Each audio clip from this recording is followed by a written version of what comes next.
자, 여러분 안녕하세요. 한국원자력연구원 정일래라고 합니다. 반갑습니다.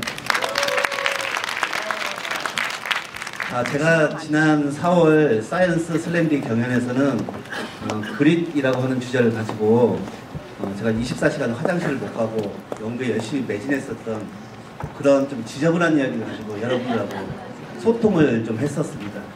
근데 오늘은 제가 뭘 할까 고민하다가 주제를 좀 완전히 바꾸어서 좀 무시무시한 이야기를 가지고 여러분들하고 소통을 할 계획입니다. 제가 오늘 여러분들하고 소통할 내용은 방사선이에요. 방사선이고 제목은 21세기 큐리 부인이라고 명명을 좀 해보았습니다. 자, 그럼 시작을 좀 해볼게요. 자, 방사선이란 방사성 물질하고 중성자라는 것이 서로 고속으로 충돌하면 여기서 나오는 빛과 같습니다. 근데 이 빛은 저희 눈에는 보이지가 않아요. 자, 방사선은 우리 눈에는 보이진 않지만 저희 사람 몸을 관통시킬 수 있어서 암을 발생시킬 수 있는 아주 무시무시한 그런 존재라고 보시면 될 것 같습니다.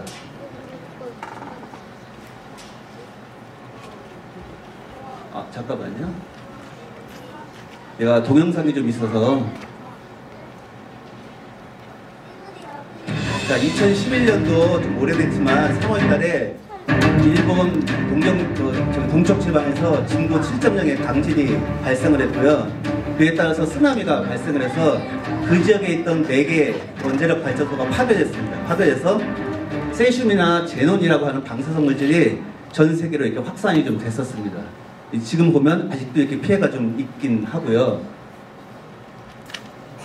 자, 방사선은 여기 보시면 핵물질, 우라늄과 같은 핵물질이 붕괴되면 나오는데 보통은 이 핵물질이 중수라고 하는 무거운 물속에 들어가 있어야 안전하게 관리를 할 수가 있어요. 근데 우리 아까 아카펠라 형 누나들이 왔었지만 1970년대에 한국과학기술원 학생 한 분이 우리 원자력연구원에 와서 방사선 실험을 좀 했었습니다. 근데 그때 시험을 막 열심히 룰루랄 하다 보니까 눈앞에 핵물질이 놓여 있었어요. 어떡하지 나? 그래서 저희 원자력연구원에 신고를 했습니다. 근데 그 당시만 해도 너무 옛날이어서 저희 원자력연구원도 야, 이거 어떻게 해야 되지? 우왕좌왕하다가 병원으로 데리고 왔어요.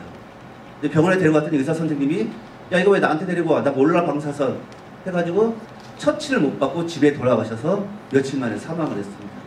이게 실제 있었던 사건이고요. 자, 이게 우리가 병원에 가면은 지하에 핵시설들이 있어요.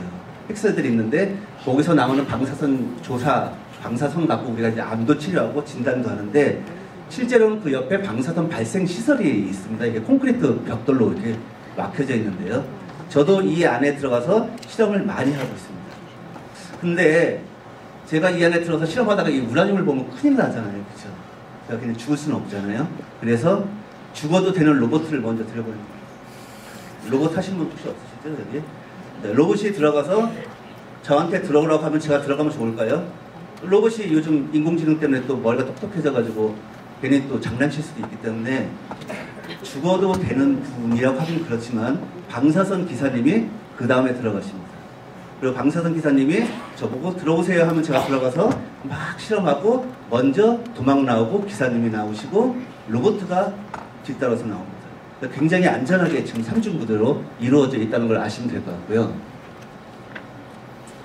자, 우리 그 방사선은 핵물질에서 나오는데 보통 환경 내에서 축적돼서 결국은 우리한테 들어오는데 특히 제가 참치를 아주 좋아하는데 참치 1년 내내 먹으면 방사선 피부가 조금 당할 수도 있어요.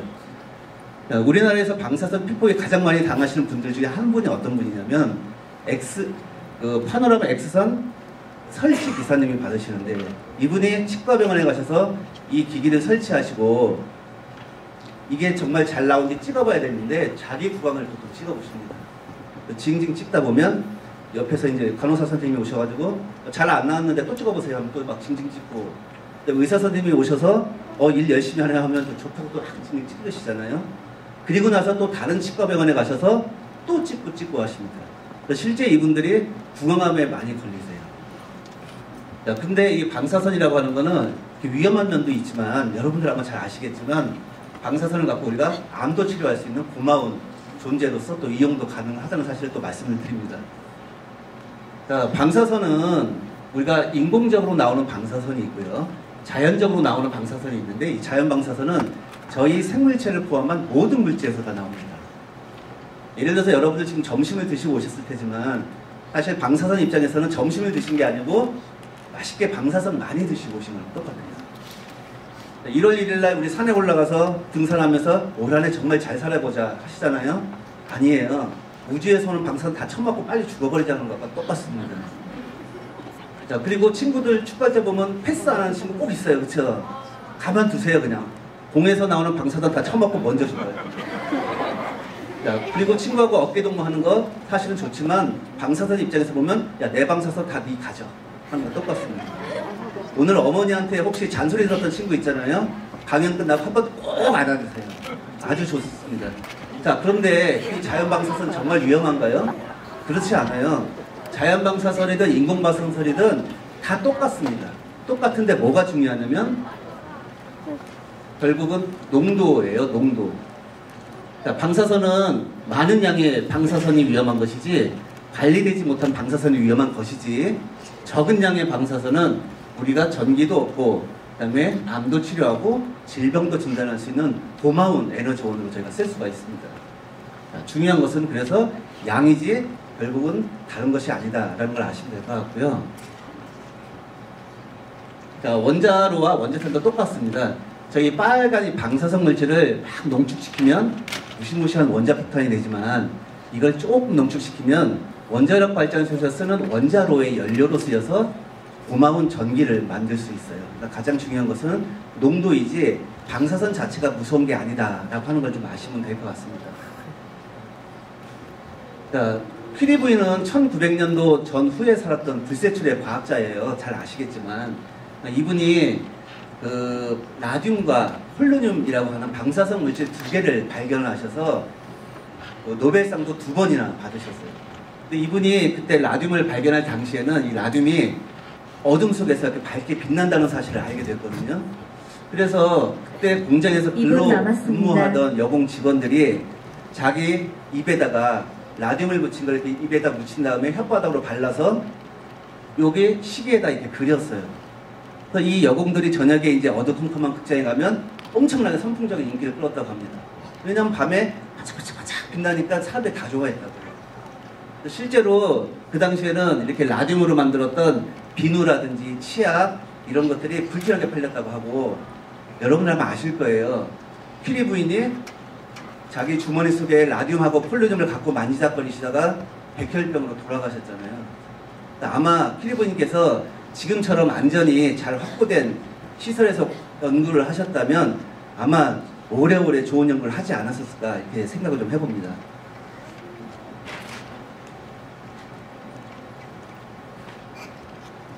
이게 영화돼서 잘 안 나오나요? 자, 제가 2가지 연구를 좀 하고 있는데요. 하나는 생물학적 농축업체, 아까 잠깐 말씀드렸지만 저희 점점 생물계에 흡수돼서 농축되는 연구를 막낸 연구를 하고 있는데 방사성 물질이 노출이 되면 빗물을 타고 토양이나 지하수에 제가 들어가게 되는데 식물은 이거 좋다고 쪽쪽 빨아먹잖아요. 그렇죠? 그럼 옆에 지나가던 한우가 저거 내가 좋아하는 건데 하면서 또 마구마구 또 풀 먹고 있게 되고 사람은 또 가만히 있으면 되는데 이거 1등급 한우를 해서 또 마구마구 잡아먹잖아요. 그러면 저희 사람이 결국 피폭이 되게 됩니다. 이걸 저희가 생물학적 농축업체라고 하고요. 요 경로를 막기 위한 연구를 제가 하고 있는데 저는 뭘 하고 이게 사실은 과학적으로는 세슘이나 방사성 물질을 먹지 못하게 막는 것은 불가능하다고 결론이 이미 나 있습니다. 근데 저는 연구를 열심히 해서 세슘이 50%가 없는 쌀을 지금 개발을 했어요.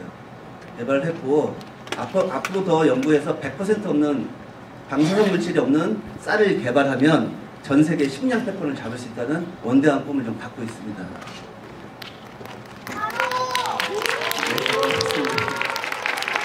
자, 그리고 한 가지 더 연구를 하고 있어요.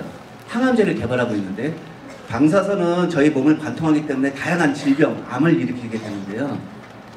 이게 저희가 이제 질병을 치료하는 데도 쓰이지만 사실은 저희가 조사를 하게 되면 방사선을 맞게 되면 주변에 있는 정상 조직들이 다 죽게 돼요. 그래서 실제로 암으로 돌아가시는 게 아니고 방사선 독으로 많이 돌아가십니다.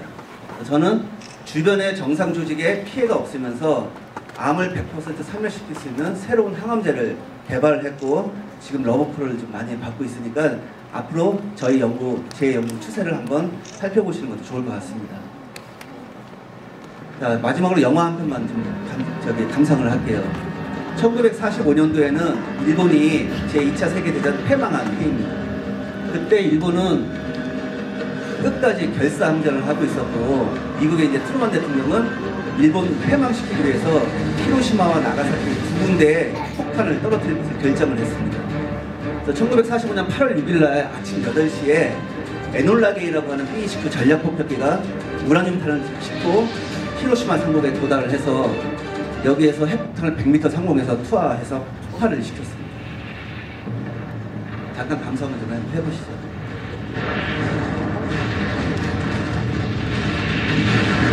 이 자리에서 일본 시민 7만 명이 즉사했습니다. 그리고 지금까지도 우리나라 국민을 포함한 많은 분들이 피해를 호소하고 있는 아주 무시무시한 핵폭탄의 영상이 되겠습니다. 자, 우리 원자력에서는 안전이 최우선이라고 보시면 되고요.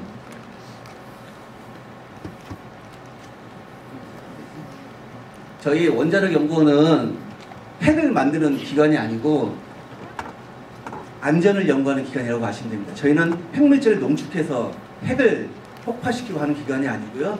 다시는 후쿠시마와 같은 일본과 같은 비극이 일어나지 않도록 안전을 연구하는 기관이라는 점을 아셨으면 좋겠습니다. 자, 제 강연 이것으로 마치겠습니다. 감사합니다.